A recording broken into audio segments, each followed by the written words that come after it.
Director Amir sir ஒரு இடத்துல mention பண்றாரு, இந்த மாதிரி படம் வந்து தியேட்டர்ல ரிலீஸ் பண்ணாம ஓடிடில பண்ணும்பொழுது தான் அது டைரக்டான ஆடியன்ஸ்க்கு ரீச் ஆகும். இன்னொன்னு அதுதான் அந்த படத்துக்கான மரியாதையும் கூட. இந்த படத்தை தியேட்டர்ல ரிலீஸ் பண்ணி கமர்ஷியலைஸ் ஆக்குறதுன்றது ஒரு மாதிரி வன்முறையா நான் பாக்குறேன் அப்படின்னு ஒரு இடத்துல அமீர் சார் சொல்லியிருப்பார். நீ பார்த்திருப்பீங்கன்னு நினைக்கிறேன். It has gone through the internet. So இதுக்கு உங்களோட விளக்கம் என்னவா இருக்கும்? இல்ல அப்படி எனக்கு தெரியல.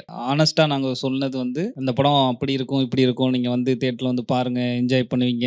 அது மாதிரி வேற எந்த ஒரு எக்ஸ்பெக்டேஷனும் கொடுக்கல.